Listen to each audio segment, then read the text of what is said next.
কে এই দীপু, যাকে বাংলাদেশে হিংস্রভাবে পুড়িয়ে মারা হলো? তার কি দোষ ছিল তিনি একজন হিন্দু বলে? युवक को इतना पीटा गया कि उसकी मौत हो गई।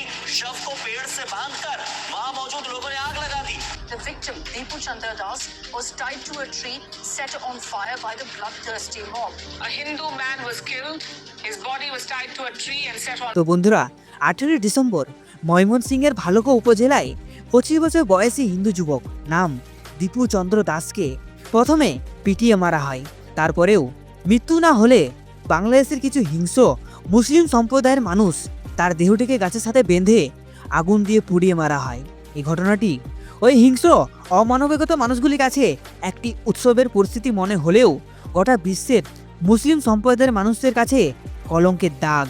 আজ গোটা ভারত নয়, গোটা বিশ্ব মুসলিম সম্প্রদায়ের মানুষদের কাছে চোখের হিংস্র আগুন। তাদের উপর আঙুল তুলে প্রতিবাদের আওয়াজ দিয়ে জানতে চায় তার কি দোষ ছিল?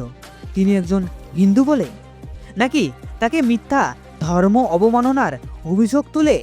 না কোনো প্রমাণ, না কোনো তদন্ত ছাড়াই শুধু অভিযোগের জোরে তাকে এমনভাবে হত্যা করা হলো। জানা যায় তিনি ময়মনসিংহ জেলার একটি কারখানাতে কাজ করতেন। তিনি একমাত্র পরিবারের উপার্জনের মাধ্যম ছিলেন। এমনকি 3 বছর বয়সী এক মেয়ে সন্তান ছিল তার। তাকে মিথ্যে ধর্ম অবমাননার অভিযোগ দেয়। ফলে কারখানা থেকে তাকে প্রথমে বের করা হয়, আর একদল হিংস্র মানুষ তাকে নৃশংসভাবে হত্যা করে। এমন হত্যা যা চোখে দেখার নয়। এই ঘটনাকে কেন্দ্র করে জাস্টিসের জন্য ওয়েস্ট বেঙ্গল, দিল্লি, বিহার সহ মানুষ রাস্তায় নেমেছে।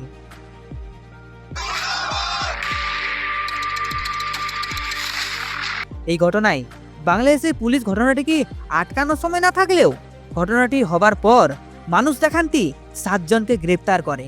শুধু তাই নয়, বাংলাদেশে কিছু মুসলিম সম্প্রদায়ের মানুষেরা হিন্দু বা না বোরখা পরা মহিলাদের উপর অত্যাচার চালায়। মারধর থেকে শুরু করে রেপ পর্যন্ত করতে এই হিংস্র জানোয়ারযুক্ত মানুষেরা পিছুপা হন না। আজ দীপুকে নিয়ে ঘটনাটি সামনে এসেছে বলেই তা আমরা জানতে পারলাম, কিন্তু এমন কত ঘটনা ঘটে যা আমরা জানতেও পারি না।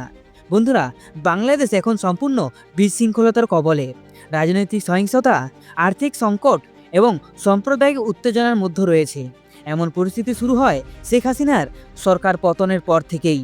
এমন ইনস্টেবিলিটি 2025-এ চরম পর্যায়ে এসে পড়েছে, যেখানে একটি মিথ্যে গুজবকে কেন্দ্র করে একজন হিন্দু কৃষককে জলজ্যান্ত মেরে ফেলে।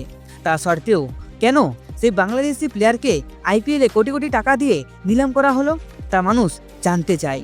প্রতি বছর প্রায় 3 থেকে 4 লক্ষের বেশি বাংলাদেশি নিজেদের প্রাণকে বাঁচানোর জন্য ভারতের চিকিৎসার সাহায্য নেয়, আর অন্যদিকে সেই বাংলাদেশিরা হিন্দুদের প্রাণ কাড়ে। তো দীপুকে এমনভাবে হত্যা করার উপর আপনাদের কি মতবাদ তা কমেন্ট সেকশনে জানাতে ভুলবেন না। আর ভিডিওটি ভালো লাগলে অবশ্যই লাইক, সাবস্ক্রাইব করে বেল আইকন প্রেস করবেন। দেখা হচ্ছে পরের ভিডিওতে। আজকের মতো টাটা।